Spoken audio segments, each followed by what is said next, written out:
Bonjour, Gabonaises, Gabonaises.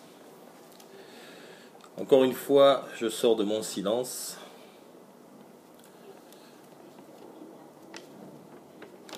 Car je constate vraiment que les choses ne vont pas du tout bien dans notre pays, le Gabon.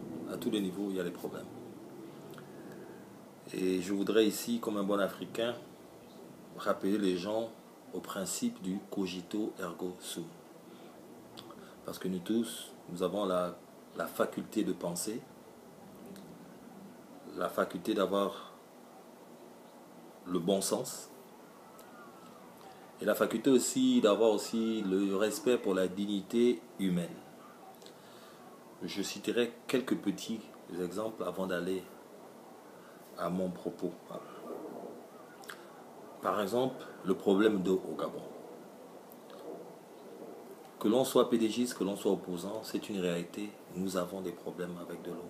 Et ce n'est pas du tout intéressant. Essayez de vous mettre un peu à la place des gens du troisième âge.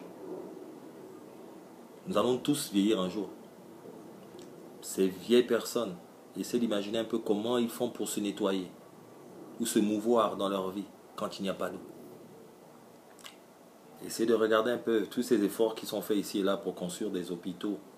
Mais vous pouvez en construire 1000, ça n'aura aucun sens parce que ces hôpitaux vont se transformer en banque de microbes. Parce que quand il n'y a pas d'eau, les microbes s'installent. Donc quel sens y a-t-il de construire des immeubles, de faire tout ça, mais il n'y a pas d'eau? Ce qui est le basic, la base de toute chose. La dignité, la vie, etc. Il n'y a pas d'eau. Imaginez un peu nos enfants quand ils vont à l'école.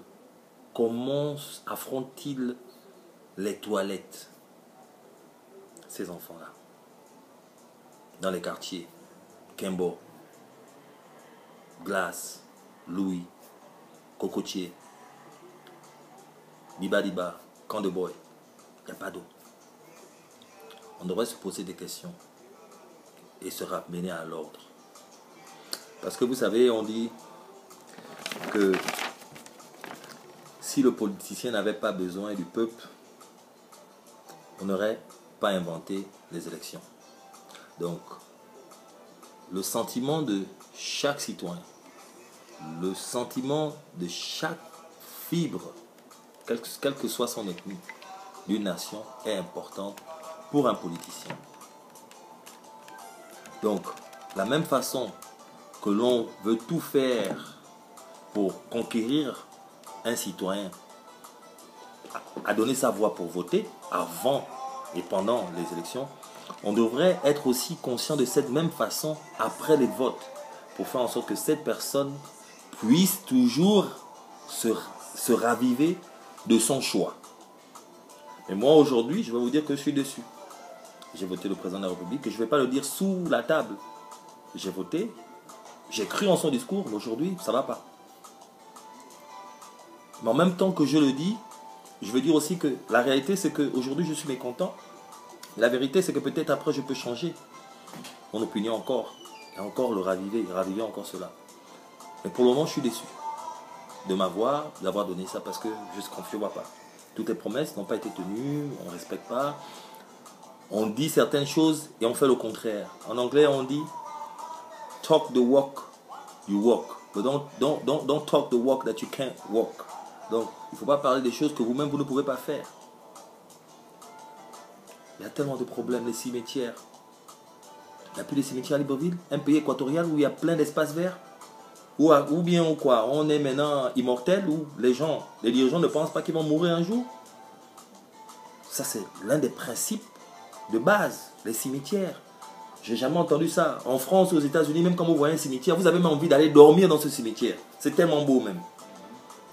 Alors, il n'y a plus de cimetières au Gabon. On entasse les gens. Mais que font les cartographes, les topographes? Donc, on entasse. Oh, il y a un corps qui est là. Mais comment ça peut arriver qu'on tombe encore sur un corps? Donc, les gens ne font pas leur travail. Hein? On est une république, on n'est pas... Je ne sais pas. Donc, je vais être bref. Et je vais aller directement dans mes propos. Pour vous dire que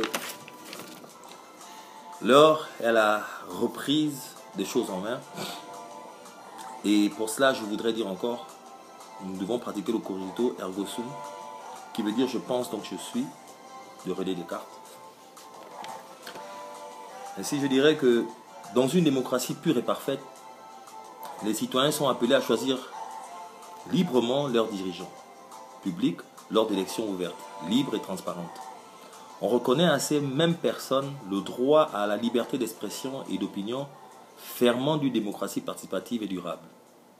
Ces citoyens peuvent ainsi s'exprimer librement par rapport aux affaires de la cité sans craindre les moindres représailles. Cette diversité d'opinion et d'expression garantie par la Constitution est le socle de l'unité nationale et de l'union sacrée des citoyens d'une même nation. Dans une vraie démocratie, tous les fils et toutes les filles de cette nation ont leur mot à dire dans les affaires de la cité. Tous les fils et toutes les filles de cette même nation ont une place et un rôle à jouer dans le développement de la cité, dans la construction de cette cité, de cette nation. Personne n'a le monopole de la compétence et de la connaissance. Et je tiens à le répéter.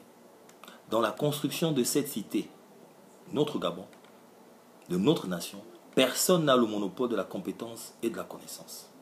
Dans une vraie démocratie, c'est ensemble et dans le respect de tout un chacun que les concitoyens et concitoyennes se construisent un avenir en toute confiance, conscients de leur destin commun. Ces concitoyens et concitoyennes devraient normalement travailler en bonne intelligence comme les maillons d'une même chaîne et non en chiens de faïence, adversaires oui, ennemis jamais. Dans une vraie démocratie, les droits et obligations des citoyens, tout comme les responsabilités individuelles et collectives, sont connus et respectés de tous.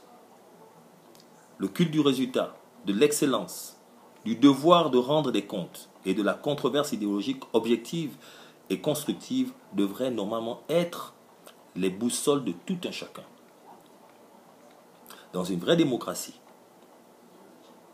tous les détenteurs de la moindre parcelle d'autorité publique sont soumis à l'obligation de réserve, à l'obligation de préserver la respectabilité et la dignité de leurs fonctions, à l'obligation de servir la nation et son peuple, à l'obligation de préserver et de promouvoir la cohésion sociale et à l'obligation de rendre des comptes car indépendamment de leurs fonctions, ils ou elles sont tous comptables de la bonne gestion de la chose publique. Dans une vraie démocratie, les dirigeants publics et les leaders politiques ont parfois besoin d'encouragement et de soutien car leurs tâches ne sont pas de tout repos. Cependant, ils n'ont point besoin de flatteries intempestives et des flagonneurs car tous ces dirigeants et leaders ont une obligation de résultat par rapport au temps qui presse et aux challenges multiples qui prévaut dans la cité et dans le monde. Dans une démocratie pure et parfaite, nous avons besoin au sein des instances dirigeantes d'un bon leadership qui ne tient tant pas compte de ses propres besoins, mais plutôt de ceux des populations qui les ont élus pour servir, car il est temps que les instances dirigeantes et toutes les couches de la population cessent de parler d'éthique et commencent à vivre l'éthique. En effet, il est temps de mettre l'homme qu'il faut à la place qu'il faut dans les lieux de leadership afin d'obtenir les résultats que nous sommes en droit d'attendre. Face à la globalisation, sans une éducation de qualité qui soit pertinente pour les élèves, leurs parents et nos communautés, nous ne réussirons pas à nous maintenir parmi les pays développés. Par ailleurs, sans un leadership éthique, nous ne pourrons pas avoir une éducation de qualité ou un développement économique performant. Fidèle à mes principes républicains et patriotiques de centriste, mon point de vue est des plus objectifs afin de servir l'intérêt général au nom de l'union sacrée.